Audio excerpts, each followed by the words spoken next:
Welcome everyone to our demo 2 in this course. In today's class, what I am going to do, I will take the Vivado HLS, I will show how to apply different optimization when you run this tool for some test design, and what will be the impact of those kind of pragmas or the optimization in the generated Verilog. Okay. In the last, if you just to recap, in the last demo, I have shown you how to install the Vivado HLS, how to create a project on it, how to analyze the results, how to understand the Verilog generated, how to understand the ports that is getting created, and we have done it through the matrix multiplication, right. So, let us now go straight to that particular design. Yeah. So, just to recap, so we have created the solution 1 for this matrix multiplication test case, which is basically multiplying two arrays, two matrix A and B and generating the result, and I am assuming the number of row and column was 3 and 3, right, and it was generating this Verilog I have explained in the last class, and it was taking this 79 clock cycle to complete. Okay. And initiation interval also 79. So, maybe I will just run this one more time just to show the results. Okay. So, this is a baseline implementation. I have not applied any optimization, right, and resource is minimum because I have only taken I am doing iterative implementation, right. So, so what I will do is I will just run this. So, you will remember that I have taken a 79 clock cycle and the DSP flip flop and all, right. So, maybe I will create one table for you. Okay. So, what we are doing is we have this matrix multiplication,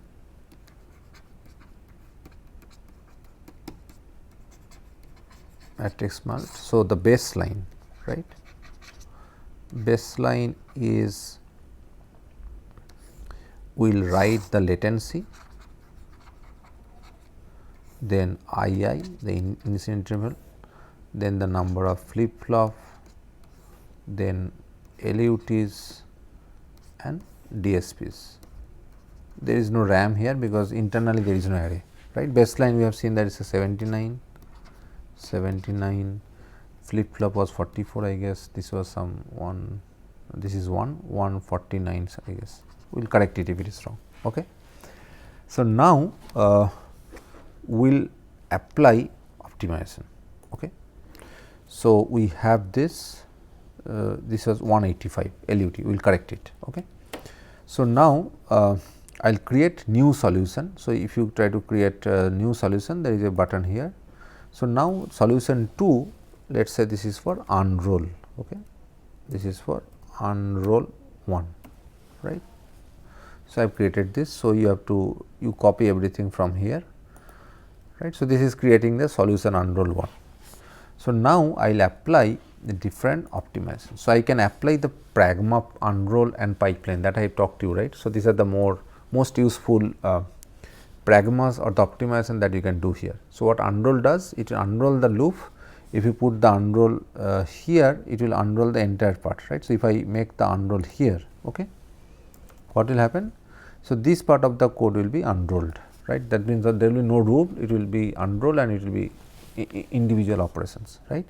If I put unroll here, it will unroll the entire both this column, right. So, what I do, I just let us say I apply unroll here, okay, and then I will C simulation is not needed because you have already checked the correctness. So, I can do directly the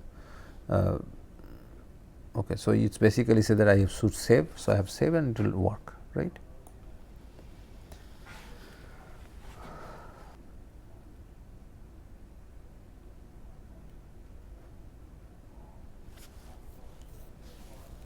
So, the synthesis is going on, but now it is applying unrolling there, right.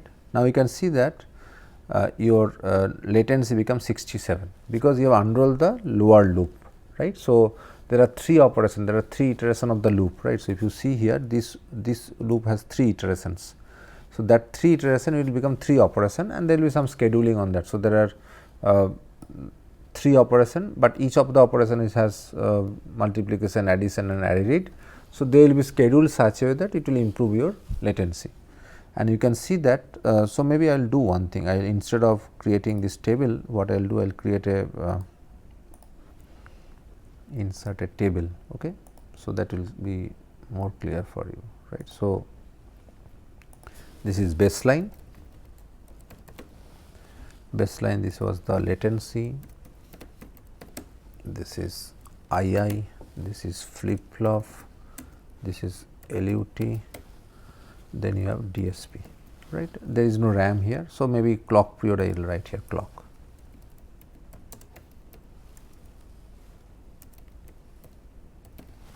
Right. So, baseline we have we remember this was 79, then this was initial also 79, flip flop was 44, LUT was 185, DSP was 1, DSP is 1 is the multiplier, and clock period was we can cross check, right. So, if I click on the solution 1 and if we see the synthesis, it will show the results, right. It will show the results here. So, it was 4.45 and 185, right. So, 4.45 and 18, clock period was 4.45 nanosecond, right. And this is unroll 1 case, the inner basically, right.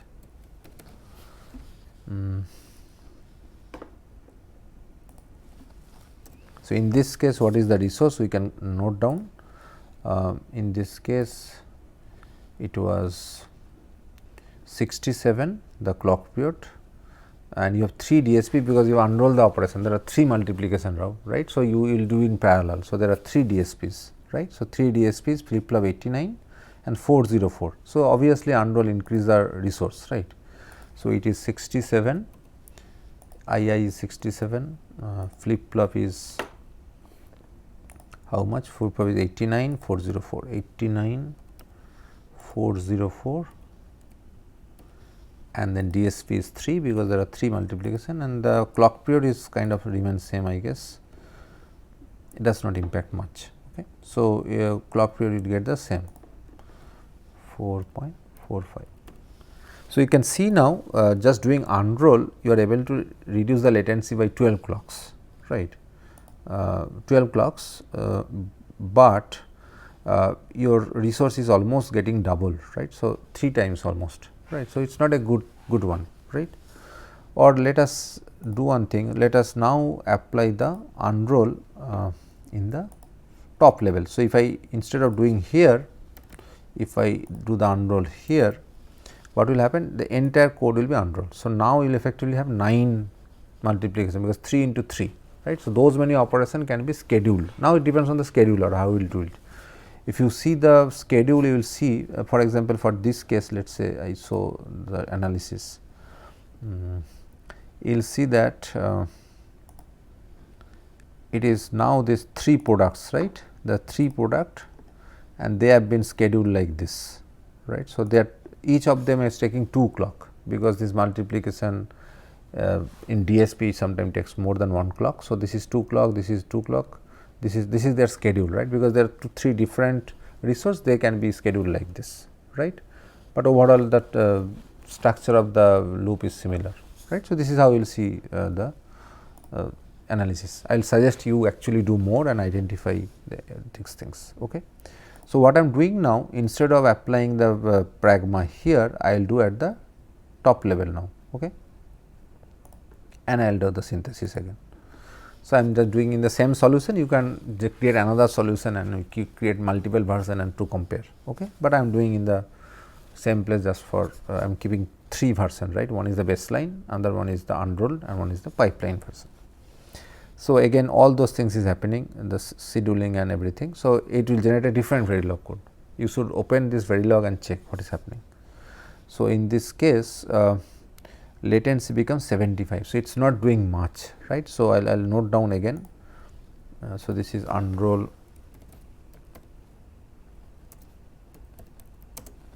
out, right. So, this is 75, then resource is how much? DSP is 3. So, although you have unrolled everything, it is not it's not using that many resource, because it will be too much of resource. So, probably synthesis tool taking a decision that I am not going to use 9 DSP block, right. So, 397 423 3 DSP is 3, flip flop is 97, and this is 423, right, and this is 75, and this is also 4.45. So, doing unrolling at the outer loop is not useful, it increasing the resource, but it is not improving, right. Although you could have asked me why this is 75, maybe because of unroll so many operations happen, and its schedule is taking more time. You can actually open the schedule and check, right. So, if you do the analysis, you will able to see that,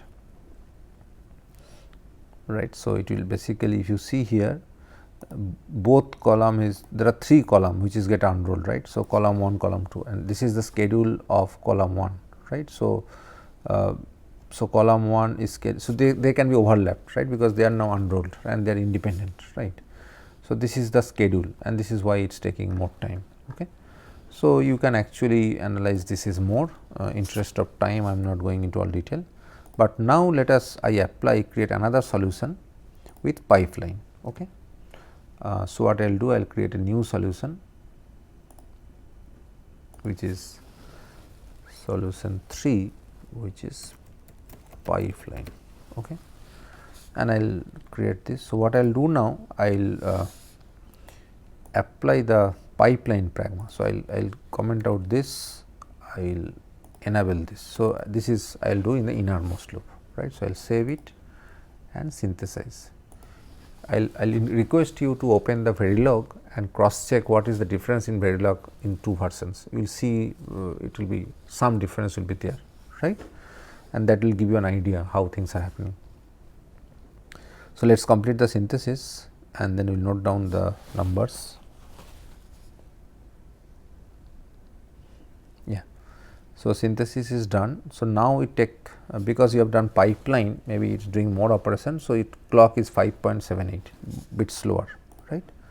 So, I will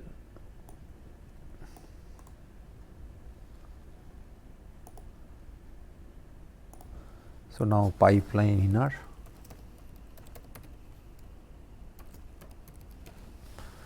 So, in this case latency is so this is 5.79.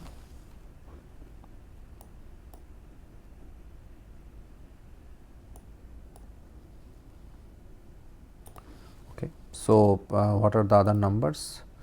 5.78, latency become 20, right? That is the beauty of pipelining. Okay. I will explain why it is happening. So, this latency become 20, initiation interval become 20. Okay. So, this is also 20, because I am not applying at the function level pipelining, right.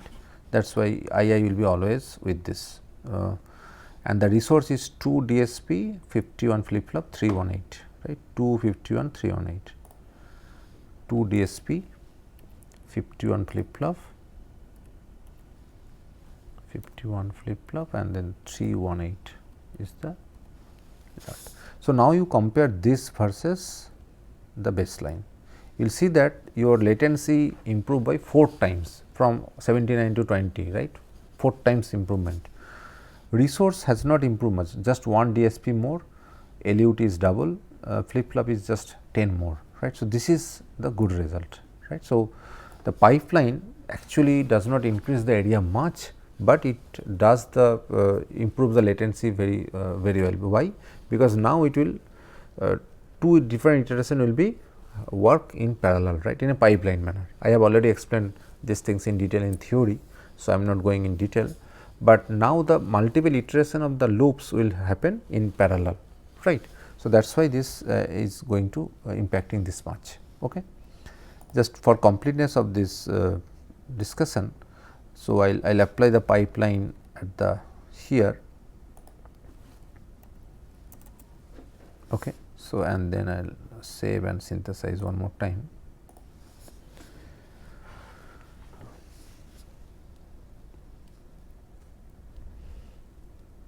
I'll strongly encourage you to open the Verilog for different kind of design. What is the difference in pipeline versus unroll and the baseline, right? What kind of Verilog is coming, how many register being used, right? All those things you should understand. So, in this case I think what is saying that you will not able to there will be some warning that the number of port that I have specified is limited port, right. So, the device that I picked does not have this many ports. So, it is causing problem, right. So, what you have to do here to pick a different FPGA board which has a different number of ports, right? That is what is showing here, that unable to schedule load operation B in this line number 18 in array B due to the limited memory port. Okay. Please consider using a memory core with more port and partitioning or the partitioning on B, right. So, this is the solution. So, I think he has generated the solution. Let me see the Verilog.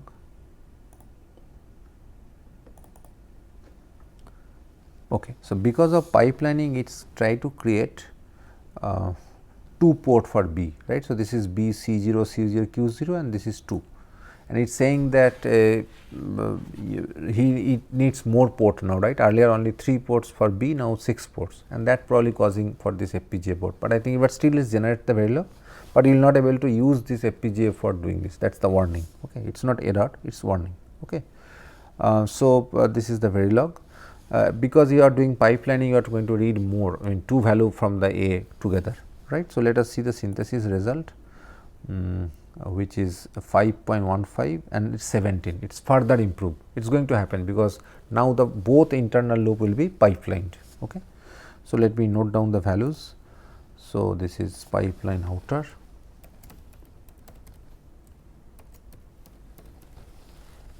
So, latency is 17. IR is also 17, this is 5.15, this is the clock period. Let us note down the resource. So, resource is 6, 371, 391, right, 6 DSP, then 371 flip flop, 391 LUT, right, 371 flip flop, 391 LUT. So, now you compare between these two. So, only improvement is 3 clock cycle, but you see the blow up in the resource, right. Why this is happening? Because you are doing pipelining means what? If you apply pipelining, the internal will be unrolled and those will be executing the internal loop, right. So, the internal loop is this you have applied the pipeline here. So, this will be unrolled, right, and this will be executed in pipeline manner 3 times. So, only pipelining, if this value is set 100, then you would have been seen much improvement, but because this entire thing is unrolled. So, it needs more DSPs, it need more LUT because you have the addition operation and you also need more flip flops, but the improvement is not good, right. So, if you have given choice, I would have picked this one because it is a perfect balance between the performance and the area, right. So, this way I have shown you how to effectively use different pragma and the impact of them in different places, right. I will quickly go through the slides that I have just for completeness. So, we discussed this and this is good things, and I will suggest you to open the Verilog and cross check how things is happening. This download instructions I have talked about, this is the download installation, license setup I talked about. Then this is the steps, you create a new project, you run C simulation, then do the debugging if there is something wrong, then you do the synthesis, then you do the analysis that what is the scheduling and all. Then you do the RTL co-simulation to verify the correctness of the Verilog it generates. Then there is option for see the simulation results in schematic. For that you need the entire Vivado suite which is not installed with me. If you open, it will actually show you the schematic or basically the you can see the simulation result there, right, and then you can export this and implement in a bigger design. Okay. So, this is the new project I have talked about, creating new project, selecting the C files, test bench files, right, and then selecting the FPGA board, and then you do the simulation. This will show the code. This is the simulation see, you should see the result whether it is passed or fail, debugging to identify is there any bug, synthesize the design using the synthesis button, it will generate the synthesis report. You must understand why it is happening like this. Then you can see all the file Verilog VHDL, you should open and see what is happening in the left hand side, and then you can actually see the scheduling, right, that is I talked about using analyze perspective. This is the kind of scheduling and you can see the correlations. RTL core simulation, if you run, it will check the correctness of the C or Verilog. So, this will be done, it will, if it is passed means your Verilog is correct, and then you should see the results that I have given a lot of emphasis, right, and this is what I am talking about, the waveform. So, this is not part of the installation that I have, but you can actually see how your value of C A, B and C getting change in every clock and what is the corresponding results, right. So, this will give you much more perspective exactly in which clock, how the, when the memory read is happening, when the addition is happening, where the multiplication is happening, when the value is written back to the results, right. So, everything will be visible in this kind of waveform. Okay. So, I have this particular GitHub, I will request all of you to open this GitHub. It has many designs, at least it has 30 designs, and we have already created the test bench. We have also synthesized, the Verilog is there, but I will suggest you take all these designs that have into this, in this particular GitHub. You can download, you can play with them, you will see the impact of different optimizations, even other things like data flow and all. So, that will give you a very nice resource to play with the high level synthesis and understand the tool better. Thank you very much.